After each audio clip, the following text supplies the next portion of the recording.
What's going on, guys? This is Rob, and we have a snowstorm going on here, which kind of sucks. But Phil Lord and Chris Miller, the guys who wrote Spider-Man Into the Spider-Verse and are the ones handling Spider-Man Across the Spider-Verse, and probably just any of the future Into the Spider-Verse movies, because the first one won an Academy Award for Best Animated Film, so I don't see why Sony would take them off the project.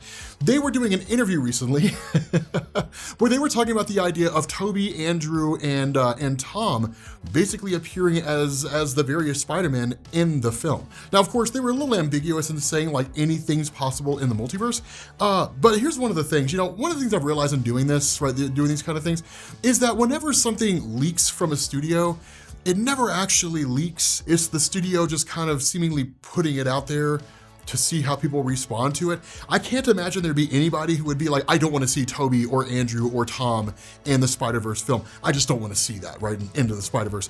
But having them in there is a pretty big thing. Now, there's a few questions to ask here. One, what capacity would they appear in the film? And two, what would be the significance of doing that? Because I have a hard time believing that Sony would just be like, you know what, people love Tom Holland and Tobey and Andrew. They love seeing them team up in Spider-Man No Way Home. So let's drop a few $1 million on just having them appear in a movie, right? I have a hard time believing that's a decision that they would make. There has to be some kind of strategic reason as to why they would be there. Now, one of the big theories that's been circulating around, a lot of you guys have been talking about it in the comments, but one of the big theories that's been circulating around is that with the Marvel Cinematic Universe and Sony basically preparing a project with Null the symbiote god, that he's going to be, at least in some capacity, involved in this whole Spider-Verse centric event. Because it's one of the things we talked about before, that when you talk about Spider-Man Into the Spider-Verse, that all you've really gotten here so far are basically a series of origin films, right? Spider-Man Into the Spider-Verse was the origin of Miles Morales and a few of the other Spider-Man, what little we got. And then you throw in like Tom Holland, Andrew Garfield, and Tobey Maguire. I imagine their involvement in this movie wouldn't be overly complex. Maybe it'd be some kind of a post-credit scene, or maybe some kind of a cameo or something along those lines. We saw in the little, I guess, preview trailer, not really a trailer per se, but like Sony basically saying like, this is a thing that's coming. That little video with regards to Miles Morales and like Miguel O'Hara, Spider-Man 2099 meeting each other, that they were traveling through different realities. It'd be kind of interesting if they ended up traveling through the different realities of Tom and like Tobey and Andrew Garfield. This is especially important because of the fact that as far as we're aware, with Spider-Man No Way Home, it was seemingly the first time that Andrew Garfield and Tobey Maguire learned that like the multiverse exists. And there are other Spider-Man out there, and it's not just them. I don't know of any indication where they've ever learned otherwise. In the original Spider-Man film, there was nothing that introduced the multiverse or anything like that. It was their standalone films on their Earths, doing their things, fighting their villains, and like that was basically it.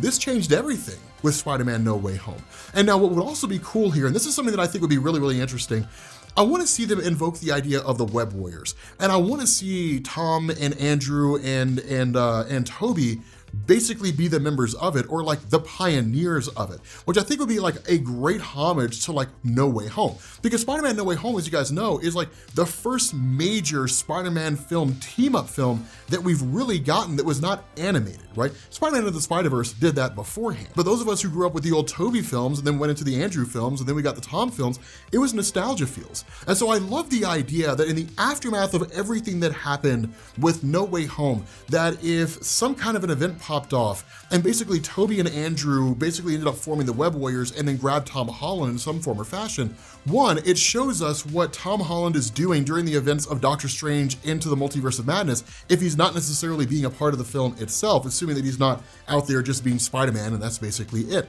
The second thing it does is it gives us more of his character, which I doubt any of us would dislike. And the third thing it does is it feeds into the greater role of the Spider-Verse inside the Marvel Cinematic Universe. Now, for those of you guys who don't know who the Web Warriors are, the Web Warriors were basically like a multiversal Spider-Man team. It was one of those things that initially came out of the original Spider-Verse story. The term was just so popular. It was literally an offhanded remark that was made or that was written by Dan Slott for Miles Morales in the story, right? Where like literally there was one point in Spider-Verse where Peter Parker sends Miles into the multiverse to recruit a whole bunch of other Spider-Man. And there's one point when like they're basically showing up during like this final battle, and Peter asks him like, where are you at? And he's like, dude, the Web Warriors are on the way, man. People loved it. People absolutely loved it. And they actually turned it into a relatively short-lived comic book series, but still, right, the concept is amazing. So us having the Web Warriors that were founded by the Spider-Man that we love so much seems great, because one of the things to notice about Into the Spider-Verse is that while you do have Spider-Ham and you do have Spider-Man Noir and you've got Spider-Gwen and those characters, they're not a de facto multiversal team per se. They're just some Spider-Man who teamed up and did some stuff, but there's not really any basis behind their existence outside of whatever the plot demanded. There really isn't anything there that's uniting them in terms of like some off-screen multiversal threat that requires them to work together. But it would be pretty interesting here if in the aftermath of what happened with No Way Home, that once Tobey Maguire went back, given his scientific prowess, that he basically started experimenting. Because one of the things, and I'm kind of curious about this in terms of where you guys stand, who do you think is smarter? Tom Holland is obviously, I mean, he seemed to have a legitimate chance to get into MIT. The Marvel Cinematic Universe, something that I noticed, they very much downplayed the intelligence of Peter Parker. Like, it's something they didn't really focus on all that much. But in terms of Tobey and in terms of Andrew, it was very much a part of their characters. So which of those three do you think is the greater scientific genius, right? Like Tobey Maguire, Andrew Garfield, or Tom Holland? I feel like people are gonna say Tom only because of the time he spent with Iron Man, but regardless, it would be very, very interesting if in the aftermath of that, Tobey Maguire went back to the drawing board and basically started looking at the idea of like the multiverse. Like, let's explore this multiversal thing. He became what we would call his own universe's Reed Richards to a degree. Not nearly as intelligent, but curious about life beyond his own universe. Maybe he stumbles across the idea of Null, or maybe he's the one that realizes that other Spider-Men from across the multiverse are being killed. Because remember, in the original Spider-Verse event, it wasn't like when Dr. Octopus took over the body of Peter Parker and became the superior Spider-Man. It wasn't like some external force out there started chasing him down, and then he realized, oh my God, something's coming after me. He basically had been transported to the future, to the Marvel 2099 universe. He was trying to get back home to his own universe, ended up in an alternate reality, and found the version of Spider-Man in that universe was dead. And whenever he was trying to get back home, he was accidentally being transported to other universes aside from the main Marvel universe. But each one of these universes he went to, he found the Spider-Man and Spider-Woman had been killed, and they had all been killed in the same way by what looked to be the same weapon, which indicated a person is traveling across the multiverse killing Spider-Man. From there, it was just simply investigating, and then he realized what was going on, and that's when you saw a coming together of the Spider-Man from across the multiverse. So it's not like it has to be some overly complicated thing, right? That literally Tobey's like, I mean, let's just see what's out there. Like, if for no other reason than to satisfy my curiosity, like, hey MJ, I know I didn't make it to your play, it's because I was just kind of investigating the multiverse and seeing what was going on. And what he noticed is that different Spider-Men from across the multiverse were being killed.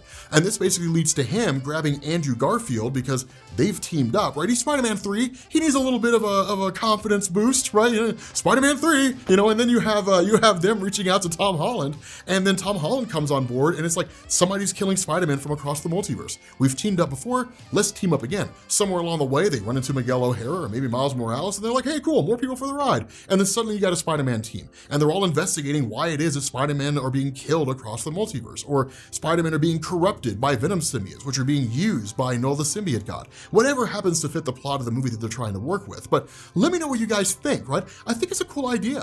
I think it's a cool concept, right? Having the different Spider-Man working together and the team itself largely being founded by Tobey Maguire. He was the original Spider-Man in terms of the movies that we all pretty much care about anyway. I guess Spider-Man could kind of be the original live action one if you want to go that way. But Tobey Maguire, as far as we're concerned, is like the original Spider-Man movie, right? The one that we all pretty much started out with. And so because of that, he'd be a great person to choose for the founding of the team. He grabs Andrew, he grabs Tom, they end up with a couple other people, and then what do you know? You got the Web Warriors fighting some multiversal threat out there with a giant Spider-Man team up. So let me know what you guys think down in the comments section. Thank you all for watching, and I will catch you all later.